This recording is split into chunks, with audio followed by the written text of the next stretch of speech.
Texte numéro 2. Au mois de septembre de l'année 2013, à Langrune-sur-Mer, j'ai écrit « Osiris et Isis en soi ». Ma mémoire et certains de mes souvenirs étaient comme un puzzle éparpillé dont il manquait des pièces, mais je les ai retrouvées. Maintenant que j'ai réussi à rassembler ces morceaux de mon histoire, je suis comme Isis qui assiste à la résurrection d'Osiris. Les écrans que formaient la peur et la colère s'effacent, comme des nuages qui se désagrègent devant le soleil, pour que soit baigné de lumière un amour inconditionnel et indestructible. Réconciliation, réparation de la confiance, c'est ce que l'amour dans mon cœur me demande. Je commence à entrevoir comment mettre la raison au service du cœur et à me rendre compte que pendant extrêmement longtemps, je contraignais mes sentiments à s'assujettir au mental. Pour beaucoup de gens, c'est le besoin d'être aimé qui oriente le choix d'un objet du désir. Et lorsque cet objet refuse de leur procurer les satisfactions dont ils sont en manque, l'attirance qu'il exerce sur eux cesse. Et ils partent en quête d'un nouvel objet. L'amour vrai et profond est inconditionnel. Il se moque des frustrations. Frugal, il est capable de subsister dans les milieux les plus arides et les plus hostiles, comme certaines plantes, que l'on ne trouve que dans les déserts. Aimer n'est pas un combat, un vœu, un rêve, c'est un art de vivre. Aimer devient plus délicieux que d'être aimé. Aimer devient plus fort et plus important que d'être aimé. Que mes sentiments soient écrits, que je les efface, les déchire, les brûle ou les enferme, ils n'en finissent jamais de venir du fond de moi comme d'une corne d'abondance. L'amour rencontre des peurs qu'il traverse sans que cela ne l'affecte.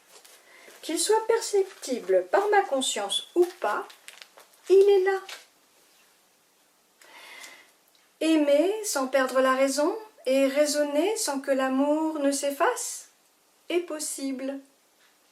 Mon cœur sait, perçoit, a cette faculté spéciale que mon esprit n'a pas. Le cœur a son propre savoir et la raison, quand le mental est humble et qu'il veut apprendre, reconnaît et respecte cette connaissance. Quand l'esprit veut devenir le disciple du cœur, son élève, il se met à son service pour aider le cœur à accomplir ce qu'il fait de mieux. Aimer. L'intelligence est mise au service de toujours mieux aimer. Le cœur reconnaissant fait scintiller d'énergie l'esprit revigoré par l'amour, une intelligence revigorée tout autant. L'amour éternel est éternité d'amour. Est-il donc si difficile pour mon esprit de concevoir cet infini?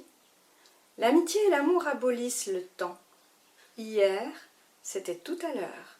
Il y a 5 ans, 20 ans, 40 ans, qu'importe. Même absents, les êtres aimés ne nous quittent jamais. Hier et demain forment aujourd'hui.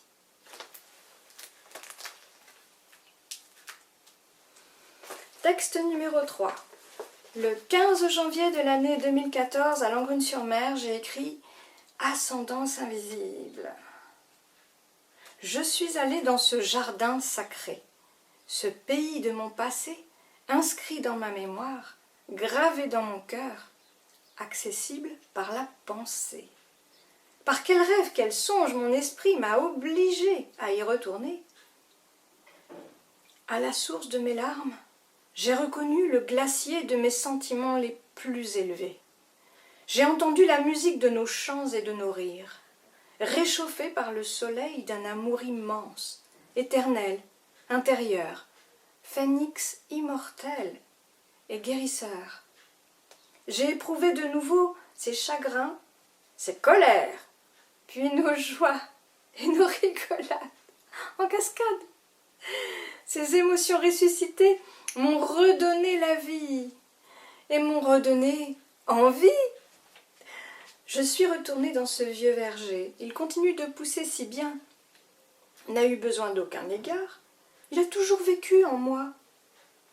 Je l'ai transporté partout où je suis allée. J'avais beau lui tourner le dos, je ne voulais plus le revoir. Mais c'est la plus belle de mes histoires. Je n'ai plus envie de vivre dans l'oubli ou dans le déni. Je n'ai plus de propension à me barouder contre tout ce que fut ma vie. Aujourd'hui, je prends, j'endosse, je me charge, j'assume, j'accepte qui je suis. Je me suis retrouvée dans cet abri. Je ne sais plus comment j'ai su retrouver le chemin. Et maintenant, je m'y sens si bien. Je restaure l'entente, notre complicité, nos moments de joie, le canal qui nous y relie, le moyen de nous y ressourcer. Et enfin, pour nous y rejoindre en paix, c'est bien par cela que je dois commencer.